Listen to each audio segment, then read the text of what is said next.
Advantage podcast. I am Rachel Marshall, along with my co-host Bruce Wayner. And today we have a special guest with us, Martha Krejci. Martha, welcome to the show. Oh man, thank you. Super excited to be here. Awesome. Thank you so much. So if you are listening to this podcast, possibly you even recognize Martha's name or her face. She's kind of a big deal. So let me tell you a little bit about what she does, and then we're going to hear the rest from you directly, Martha.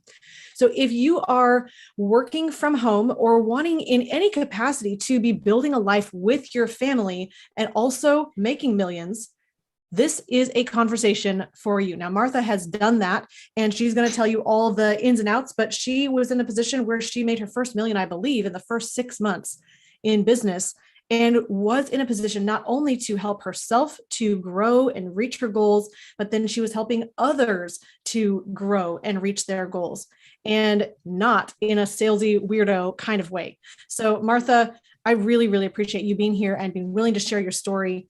And I'm just going to say, if anyone is in a position where they're either working a 9-to-5 job or they're in a position of trying to build a business and it's not being as quickly successful as they had hoped, really, this is a conversation for you to listen to. Martha has not only gone from corporate world 9-to-5 to being a home multimillionaire in the blink of an eye. And also she has no college degree, and she's done it without ads, which is huge. And so that's why you're going to learn from her and be able to learn how to do this from her as well. So Martha, thank you again so much for joining us. Oh gosh, thank you. This is going to be fun. So can you kind of wind us back to the beginning, where for you kind of came the idea, hey, I really want to do well and something isn't working in my current life and I want more. Where did that start for you? Yeah. So it started, it's always been, any of us entrepreneurs, we know that we felt the tug probably since we were kids. I remember I was, 9 or 10 years old and wanted to set up an entire fair. I lived in the country, so I lived on a farm. I wanted to set up an entire fair across the street from my house. Nice. I went through all of I need tickets. I need this. There was a whole, so if we look back, we've always had something that drove us to some crazy thoughts. And so I've always had that, but where it really, where the rubber really met the road, so to speak, is I was working in a big tech company for a little over 5 years in their leadership, division, I guess. And as I was going through that, I had my daughter. My husband and it took us a really long time to even be able to have our girl. Mm-hmm. And so I had my baby, and then one day it was just like, it was like a movie almost. So I was sitting in my carpeted cubicle, smelled like the 60s. I think a lot of us know of that cubicle or have seen that cubicle, or if you've ever watched Office Space, the cubicle is in that movie probably.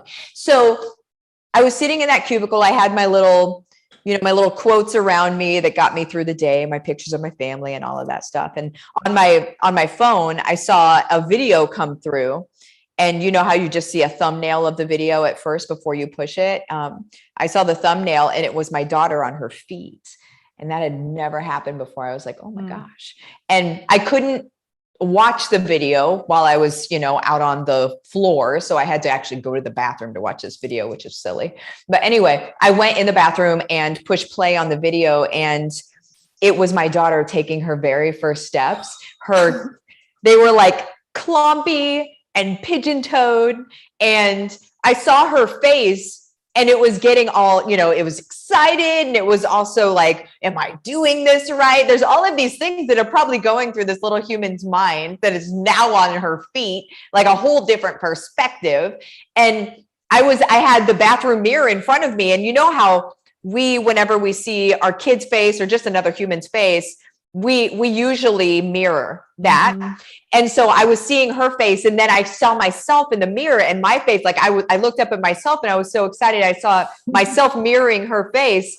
And then everything in that moment, I was super excited. And then everything just like crashed down because I realized that human interaction of mirroring, which is so necessary for kids to get, to know that they're doing it right and all of that, right? That human connection of mirroring wasn't actually happening.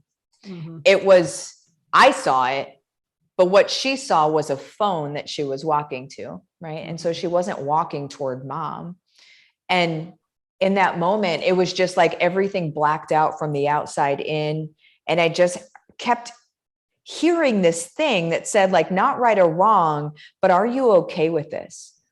Like, are you okay with missing this stuff? You're going to keep missing these things. This is just the first step. This is just the first one, but you're going to keep missing stuff like this. And in that moment, I decided, no, I'm not okay with it. Now, on paper, this didn't look like a good choice because on paper, I was the only breadwinner of my family. So me, my husband, my daughter. I had already brought my husband home from work and he was with our daughter. Okay. And then his parents moved in with us because his dad was in his 70s and had just lost his job. And in your 70s, you don't go get another job. And so they had moved in with us. We had just bought this really expensive house, so had a big mortgage, and I held insurance on the family. So on paper, not a great choice to just up and quit your job, right? And so I just decided that I had to. And so I went back to my desk, felt like a caged animal because I had no sick time. I could not leave and completely felt just stuck. Right. And my mind started churning. I was like, I've got to make a change here. If I don't change right now, I'm never going to, because if this catalyst that just happened to me right now doesn't do it, I don't know what will, because this is so dynamic. And so I was on my way home. You know how you get whenever you're expecting an argument to happen, and you're like, okay, so if he says this, I'm going to say this, and if he says this, I'm going to say this, and then he's going to say this, and then I'm going to say, and I had it all worked out because I'm a strategist, right? So it doesn't stop with business; it goes on into conversations too. And so I was prepared, for a total meltdown, because essentially my husband is, the way I describe him is, he's the guy that holds the string to my balloon. He is stoic. He is solid, but he's also, what about this? What about this? What about this? What about this? Right? Mm-hmm. Yep. Logical. And so I walk in the door, right? Walk in the door, set down my keys in my purse, look at him, and I say, I'm going to quit my job and I'm going to start an agency. And without skipping a beat, this is what this man says to me.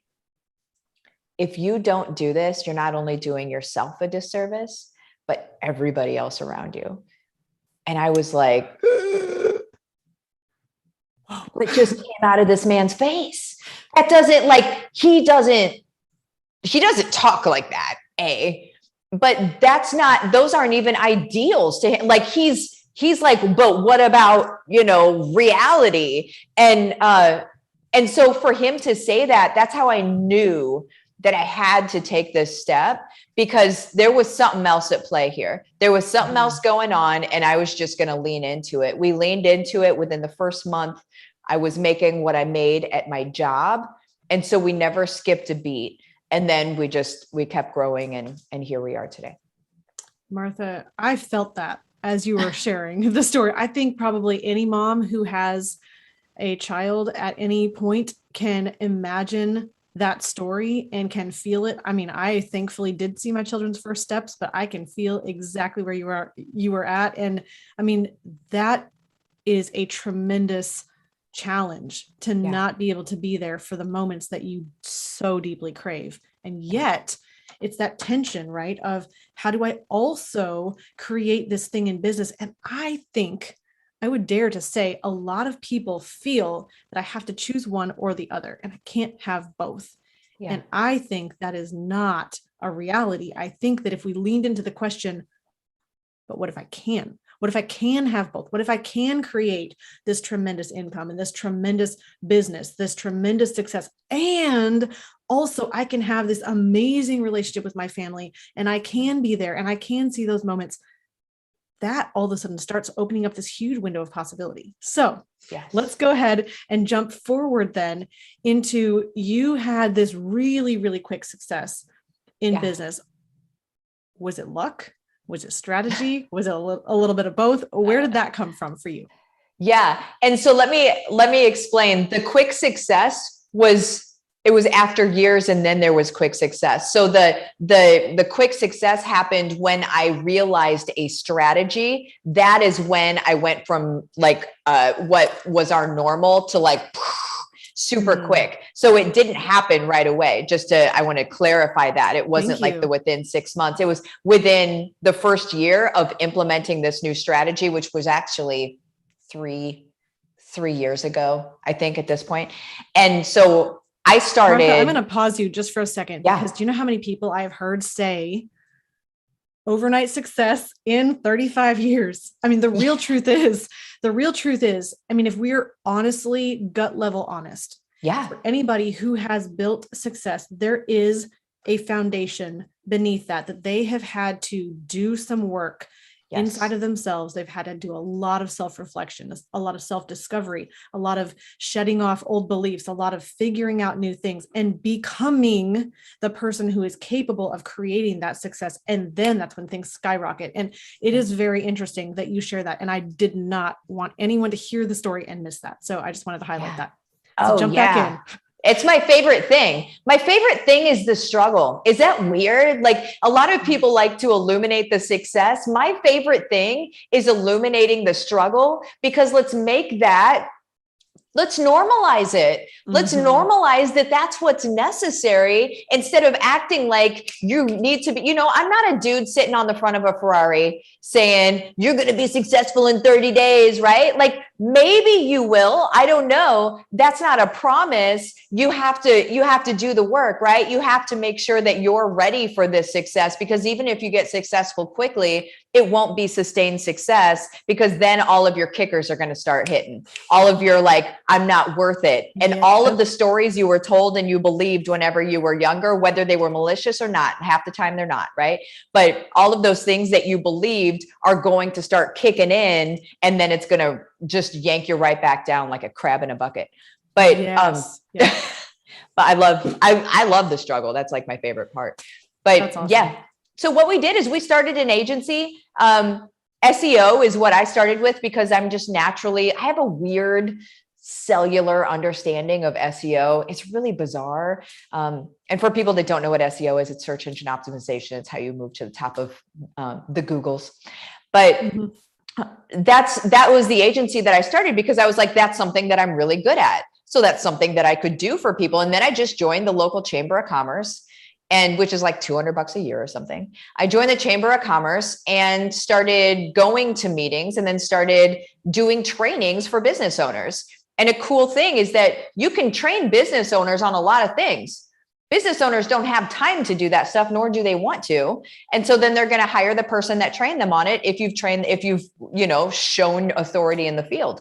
And so that's how within the first month, we didn't skip a beat, because I already had a handful of clients that were basically paying my old paycheck. And then I was able to do work for them. And then since then, what we've done is we've just bobbed and weaved. And so we've seen where needs were. So like our formula, and I've never really shared this before, but our formula is, what do people need and what do we enjoy doing for them?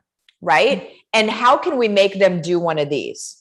And so that sweet spot in the middle. And for anyone not watching and who might just be listening, do one of these was merge together or weave together. So thank you. Go ahead. I'm so sorry. I'm so used to video. That is great. I'm so glad you caught video that. In almost every capacity, except on the podcast channel. Go ahead. Oh man, I love it. So it's almost like a Venn diagram, and that little pea pod in the middle, right? That's the space. So what do they need? What do we love giving them? And what do we love doing for them? How do they meet and intersect in the middle? That is what we delivered. And that has even bobbed and weaved with what that is for people. And eventually we came out of agency model into teaching model, and now we've gone back into agency as one of the arms of our business. But like it's an interesting thing when you allow yourself to continue growing. Then you don't have to. You're not ever pigeonholing yourself. So there's a lot of people that they're scared of the pivot. They think that if they pivot, what is everybody else going to think?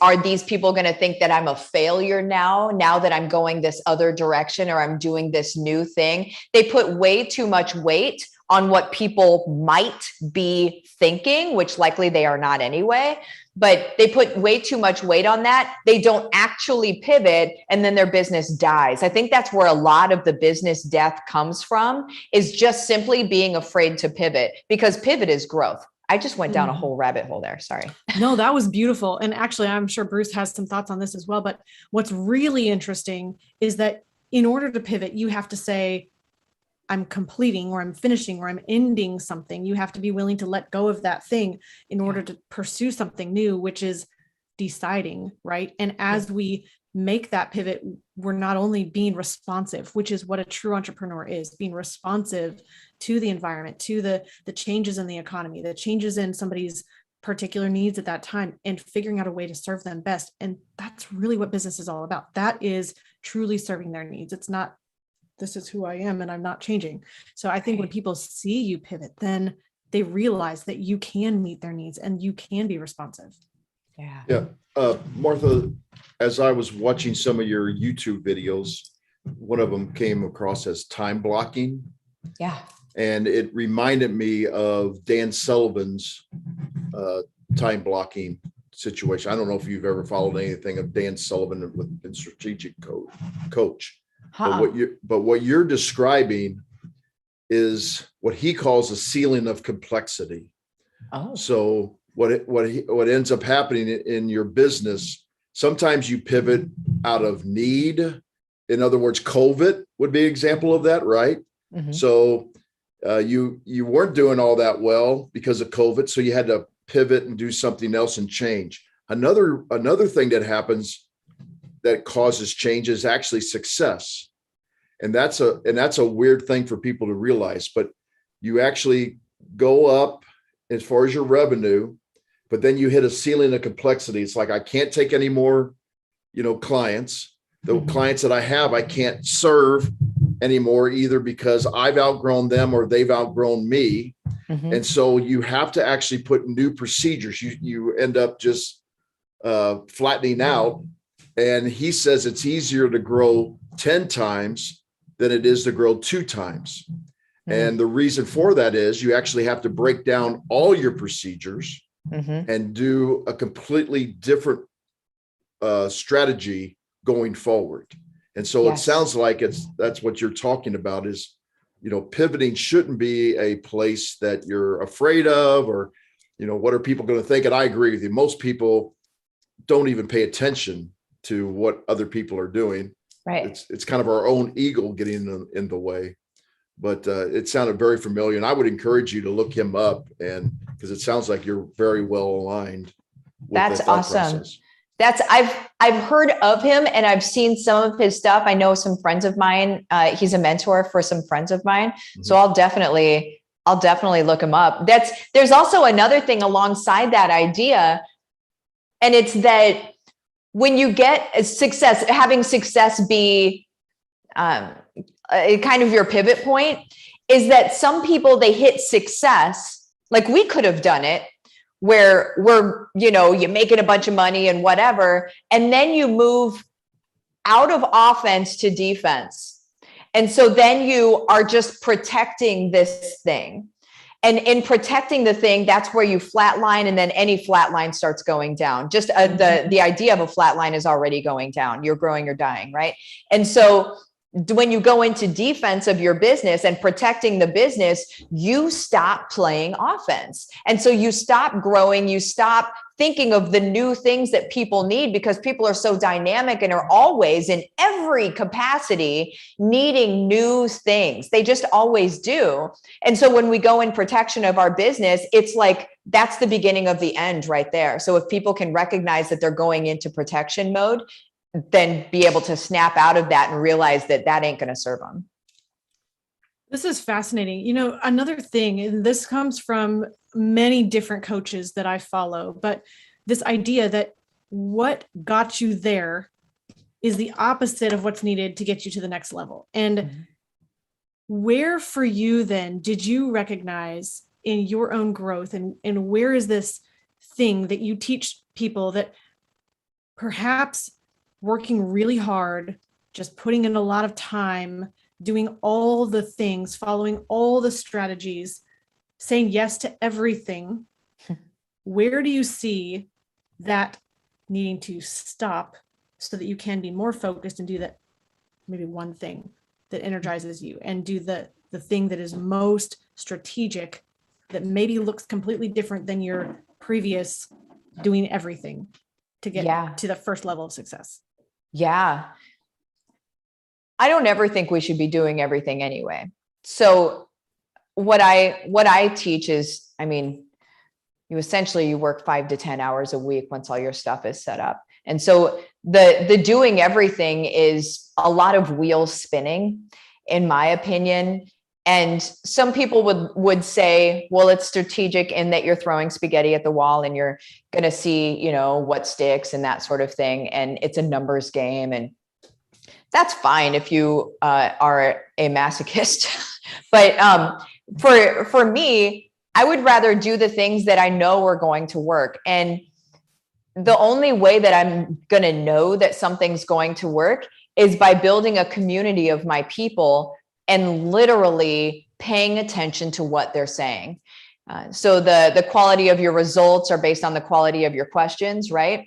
And so asking your community questions that are important, asking them what they're needing, what they're looking for, bringing up ideas and seeing what the feedback is on it, seeing what people are self-identifying as necessary for them. And this can be done in any business. This isn't just coaching, consulting, courses, and digital products. This can be done in anything. I don't care if you're an insurance salesman or whatever. You can create a community around your actual people and see what they're curious about, see what they're needing to know about, what are they feeling in the dark about, and then serve that up for them. And so the strategy here is really so simple. So like I said before, I grew up on a farm, and my whole business journey has actually taken it old school again.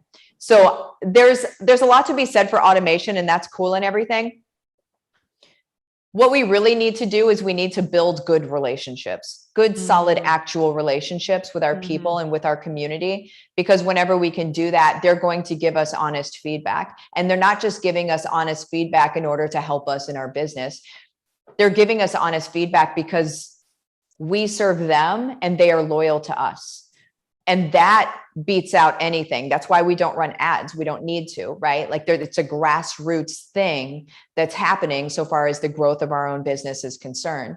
So the one thing that you focus on is the one thing that matters to them. It's as easy as that.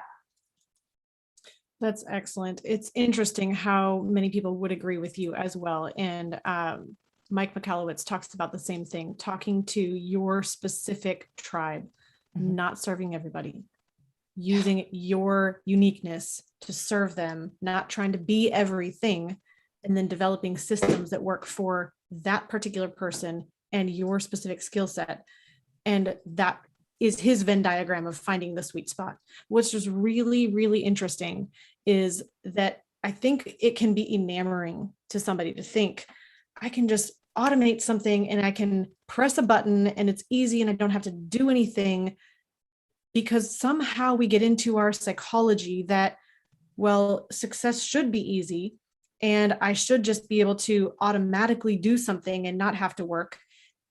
There's the other side where we think, well, if I just work really hard, I'm going to be successful. And really neither of those are the right answer.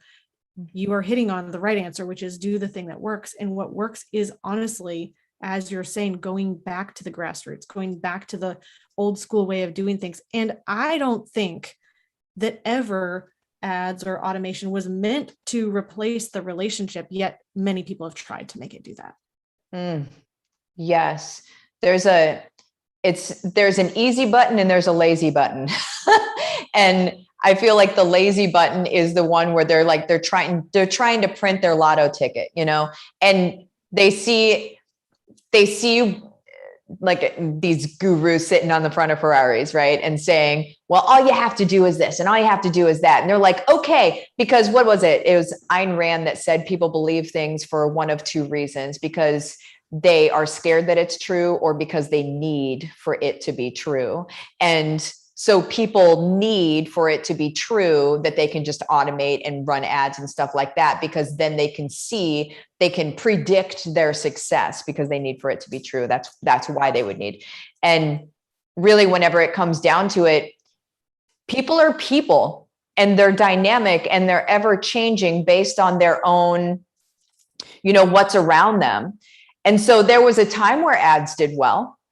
And now we're seeing another time, but there was a time where ads did well. And then people got used to it, and people are now, they're not wanting to be sold to, and they never really wanted to be sold to anyway, but they were allowing it a little bit more. But now you see sponsored next to something and people are not clicking on it simply because of that. And honestly, even having sponsored next to something is showing them that you're not organically reaching them.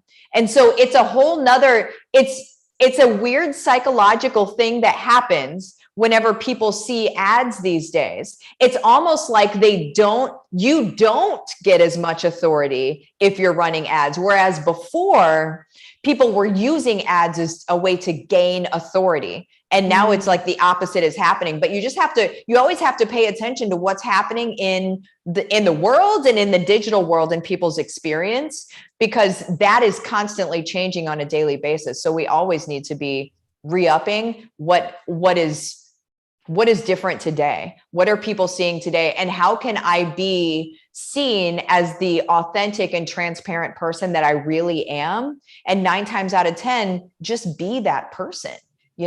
Just be that publicly on your social media and digitally and that sort of thing. So Martha, this is just a fascinating conversation. And I think you're probably hitting home to anybody. I'm sitting here thinking, well, I feel there was a time we ran ads, then we're definitely not using them right now. And there's also the same feeling that I have when I see the sponsored next to something. And it's interesting that I think we honestly know what isn't working, and yet we try to continue to make something work, even when we feel that it's not congruent with who we are. Then that brings us out of alignment, and then we feel weird and strange about the tactics that we're using that don't feel right. And when it doesn't feel right to you, it does not feel right to the person receiving it either. So talk to us more, whatever you're willing to share, about what you did find in terms of the secret to using social media in a non-ad way to build that grassroots movement and build the authentic relationships. Yeah. What are you willing to share about that? Oh, I'm an open book. I'll share it all as much time as we have.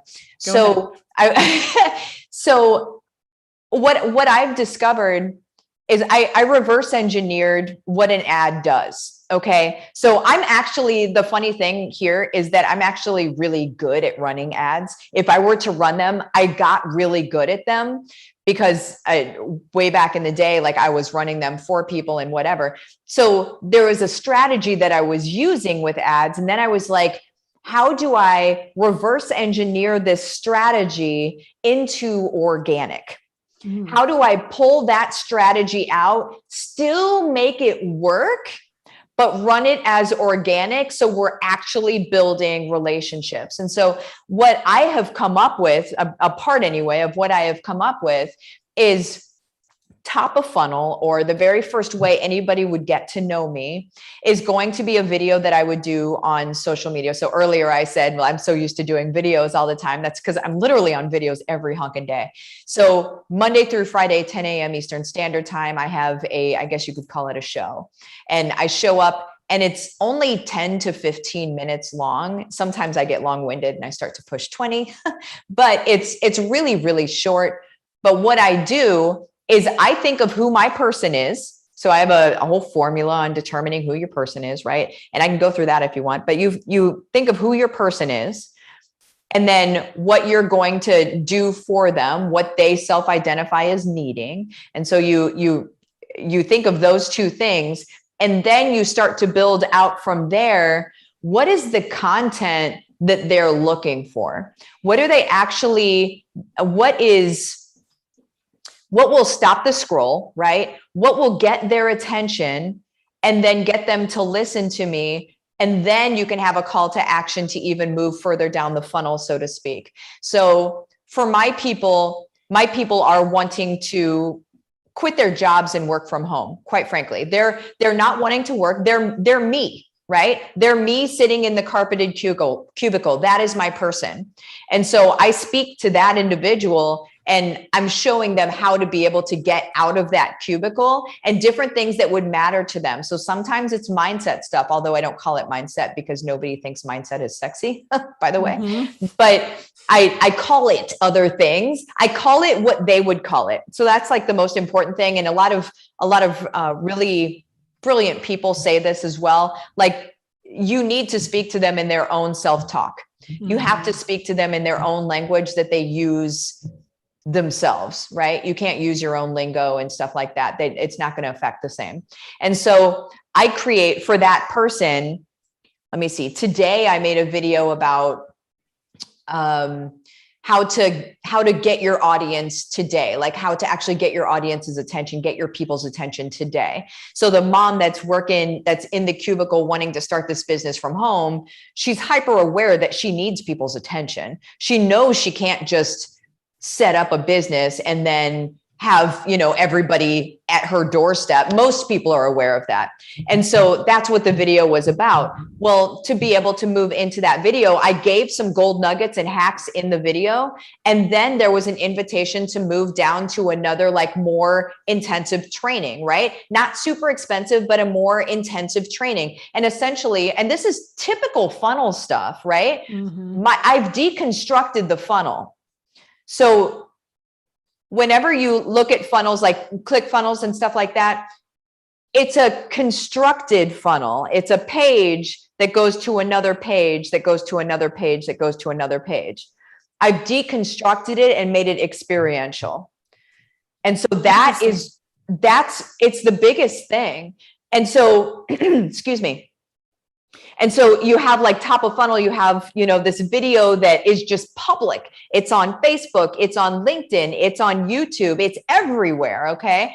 And so, and the reason it's public is I want for everybody to see it, but then I also want for people to be able to share it. So that's the grassroots thing there.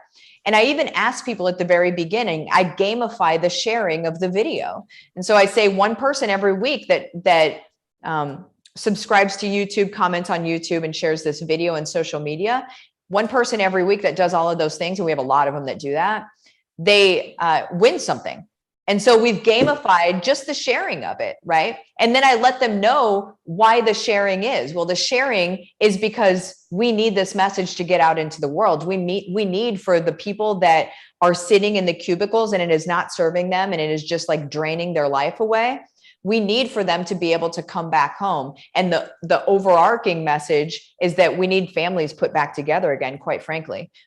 We're seeing a trajectory of what it looks like for families to be disproportionately, parents working a lot, kids with a lot of activity and stuff. And we're really just, there's a separation there that actually is a little bit scary, honestly. Absolutely, it is. And if I can just comment on that for a second, yes. I mean, that's a huge part of what we believe as well, that the family is not only meant to be this unit that is infusing character and values in the kids.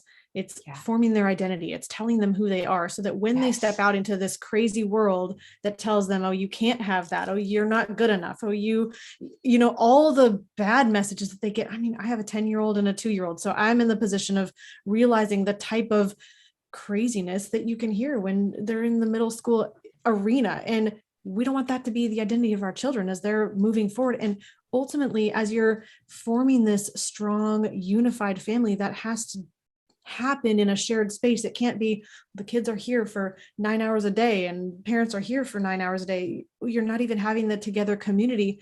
a family's not meant to be together just every, weekend or 3 hours on a weekend.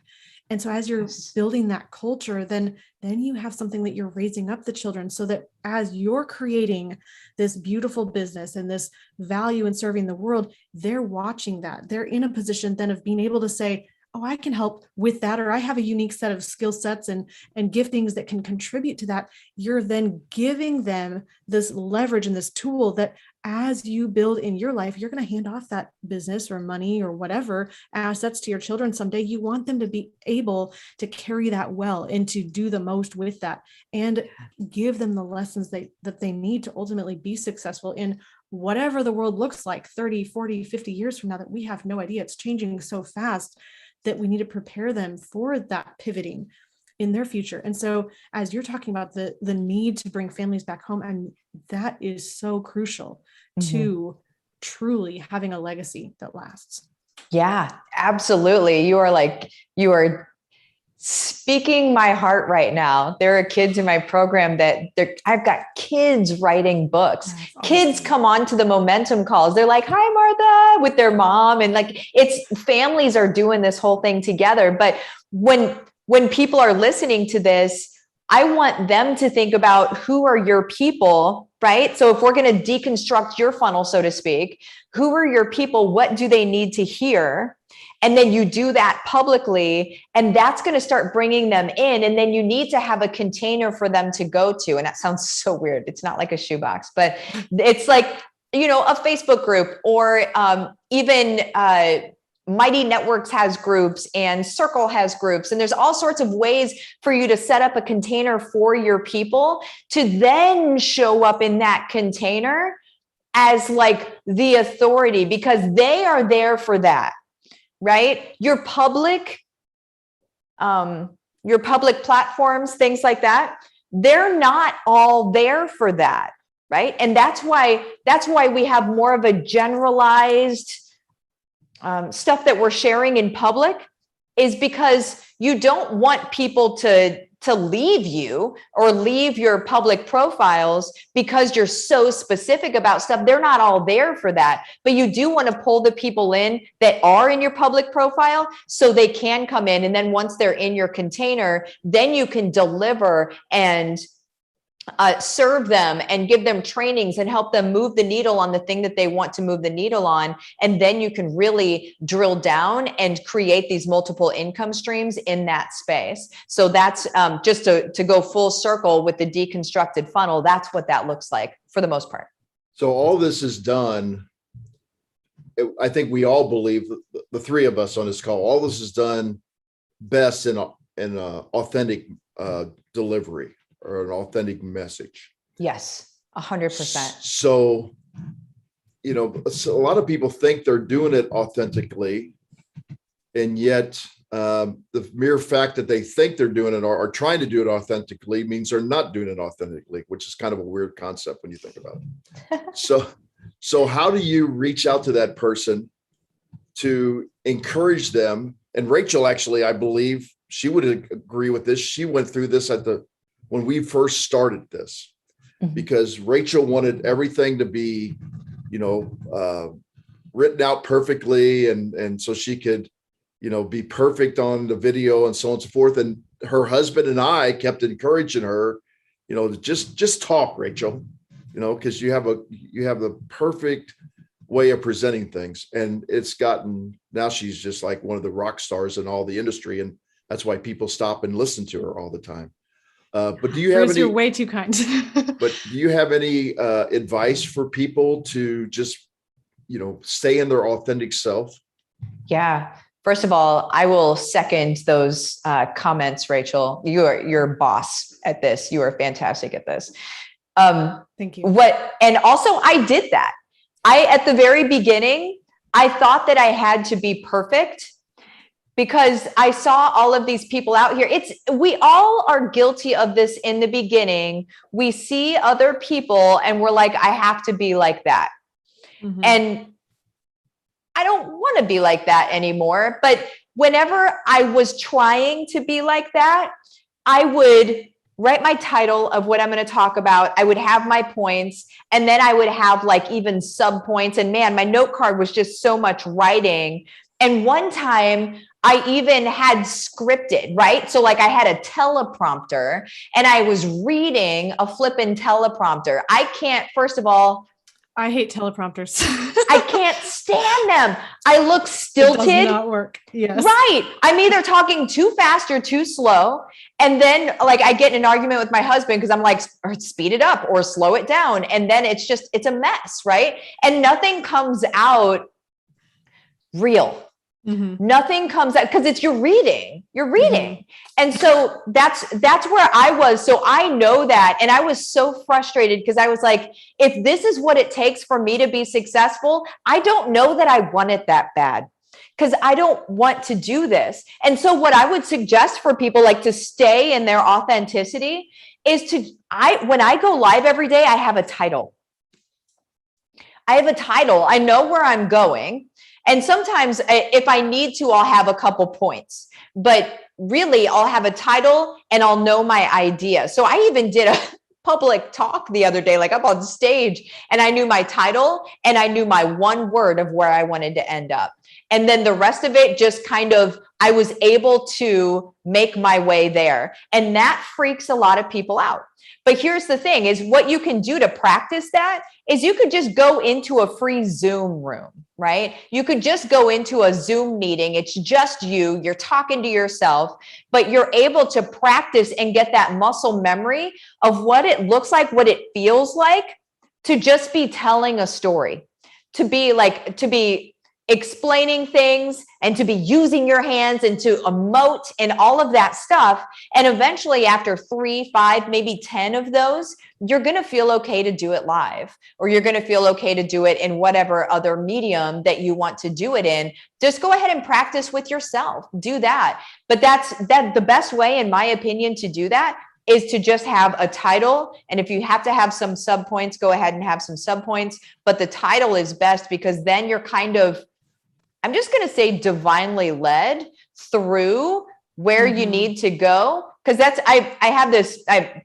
I'm a praying woman. And every morning my prayer is make me a Moses.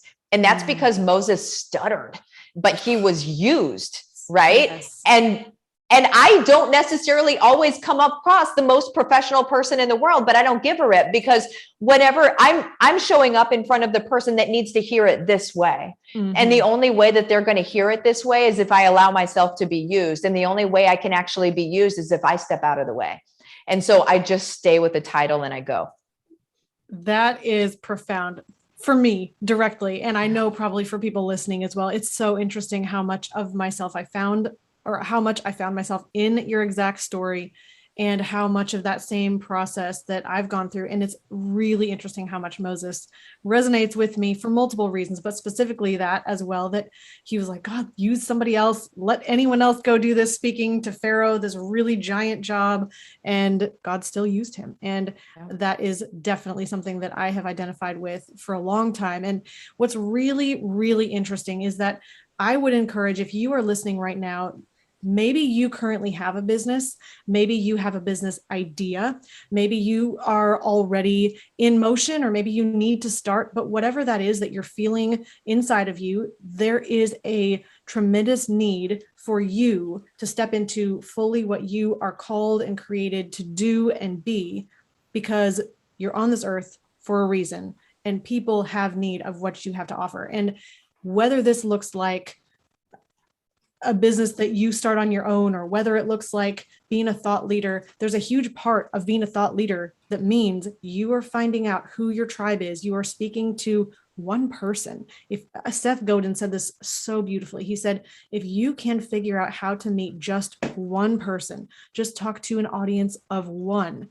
that one customer, that one client, that one person that you are working to reach, you will resonate more with everybody who also identifies in that same way. Don't try to speak to millions. Don't try to speak to thousands and thousands of people. What happens then is no one feels like you're talking to them. But if I was encouraged at the very, very beginning of doing anything on video, and before even the podcast began, just to start recording. And I did. and I started journaling on video to myself. And then we started doing the podcast, or then I had a YouTube channel. Then we went to a podcast platform. And what's just really interesting about that, if you're listening and you have a message that you want to share in whatever space, even if you're in real estate, if you're in running an Airbnb, if you are in a position of starting a investment, be in a position of sharing your thoughts.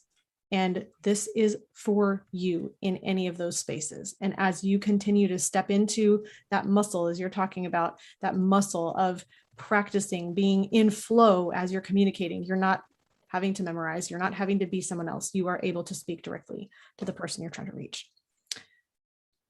So, Martha, we could talk all day. This is fabulous. I agree. So we're getting close to the top of the hour here, and there's so much more I want to ask you. But before we lose the capability to share, where do people find you? What you have a training that you offer mostly at the forefront. I know you have so much that you're offering to people right now, but what is the most specific thing that you have as an action item to be able to deliver that somebody could grab onto today and say, this is going to make me better at what I do, and is going to plug them into connecting more with you? Where's that? Oh man. Yeah. Well, I have a book. If you go to marthasbook.com, that's the home-based revolution. So that's going to tell you, it's going to give you a good understanding of what I do, my own story, people that I've worked with, their stories, and how things are changing for them. So you can truly see what's happening in this world. So there is that. And then also just my website, withmartha.com, you're able to see my social media channels there. It's the hub for everything. But those are the two big ones. Awesome. Well, and Martha, you have also the ultimate scaling tool. Did you want to tell us about that? Thank you. Yes, I'm so sorry. I have lots of things. This is great. So the ultimate scaling tool is like one of my favorite tools I've ever created. It allows you to be able to grow based on your own stats, if that makes sense, instead of trying to look at other people's stats and what they're telling you to do in order to grow your business. It allows you to grow based on your own stuff. So it comes along with the tutorial, but really it's a sheet that allows you to look at a social media post, an email you sent out, a text you sent out, whatever. You keep track of those things. And then you're also able to keep track of what they did for you. So how many leads did you get from that specific copy? How many sales did you get from that copy? What were the things, the metrics that you're going to measure on that copy? And then at the end of, 2 weeks or something, you're able to look at that and see, okay, I got a lot of sales this one day and the next day. That probably has something to do with copy that I sent out in those 2 days. Let me look back at that and see what happened those couple of days. And then you can start recreating that same kind of copy. You're also going to notice duds. So you're going to notice copy that isn't really doing anything. So you can start sloughing away the stuff that really isn't working and then optimizing the stuff that is based on your own copy, based on your own posts. So you're only getting better. So that's what that is. And that's it. Are you sharing the link? Yes, I'd love to. Okay. Yeah. I can read it to you, but it's a lot. Yeah, go ahead. Okay. Go ahead and read it out. Okay, it's Martha E. That's my middle initial. Martha E. Krejci, and it's KREJCI.com/tool. So that's where you're going to be able to grab that. And again, it's got a video tutorial along with it. Short, super short. Yes, and I love. We're going to make sure that we have all the links in the show notes for this episode. So if you didn't catch anything as we were sharing in the verbal and video content, you'll make sure that you can get that in the show notes. What I love specifically about the ultimate scaling tool is that I open up the document and I realize that it is all my own stats that I'm able to plug in. It's a tracking tool, and anything that you want to be successful in, you need to be able to track. And it's really amazing to track what is coming from you, not just what somebody else is saying is the right answer. And I think if we're all authentic, if we're all listening to that guidance that we have been given ourselves, we don't need to look outside of us for all of the answers. We already have everything that we need. Sometimes we need help to silence all of the voices that are telling us everything that we shouldn't be doing. And sometimes we need help to focus on the right thing. But I think we all have an internal, like a GPS that really, if we can find out what that GPS is, we can discover how do we make the best decisions on what we need to be doing. So part of that is listening to people who have done it before and really be able to follow in their footsteps as well. So thank you so much, Martha, for sharing that. Oh yeah. So Bruce, I'll save my last question. Do you have anything else that you want to ask before we're at the end here? No, I think not a question, but just a comment. One of the things I think that I struggle with how our society is going to move forward. I do love the fact that, I do believe the family unit has been destroyed mainly because of the devaluation of our dollar, which has caused massive amount of inflation, over the last 50 years or so. And so that a decent standard of living cannot be done with one, income for the general population. But then I'm also sad for the fact that not everybody has what it takes to be an entrepreneur. And society can't have just a bunch of people that are only doing entrepreneurial things. They also need people that are going to produce those particular products that we consume. So those people aren't going to be able to take advantage of it. So if you have what it takes, you really have to reflect on this idea. And I don't know where you stand on this, Martha, but Rachel and I do not like the word passive income because that makes it seem like you're not doing anything. Well, Yeah. you're actually doing something all the time, and you worked a long time to actually get to that point. So there's no such thing as passive income in what I believe. Mhm. But people use that term all the time. Oh, I'm going to get income from not working. No, you actually got income from, you have to maintain that, but you also worked your butt off for years to up to that point. So that's just the kind of thing that you need to reflect it within yourself, whether you do have the kind of mindset ability. And I know I'd love to hear what you call things if you don't call it mindset. If you don't have that kind of mindset ability, or you don't have the skill set, is how you can overcome that, to actually live the life and business that you love. Yeah, that's, and instead of mindset, all that I say, it's always in whatever I'm talking about, I'll change up the word in whatever I'm saying. So it'll be specific to what I'm actually saying.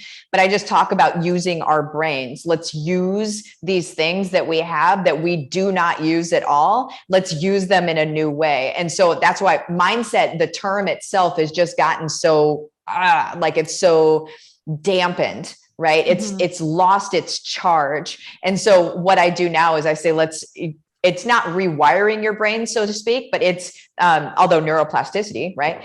But it's just working with your brain. Let's optimize our brain. Let's get our brain working for us. And so that's how I use it. But I agree with you. That's awesome. I think there's so much to all of this. Bruce, I was actually just listening to something the other day as well that was talking about when we fully step into everything that we're supposed to be doing, that frees other people with different skill sets and giftings to do what they truly love doing. And it's interesting to think about that in the space of, well, some people are entrepreneurs and some are not. But what I think is also true is the person I was hearing it from said they love cleaning. They cannot help stepping into someone else's house, and they're visually and mentally, and they want to put their hands on everything and actually organize and clean. They are juiced by doing this. This is their life work. They love doing it.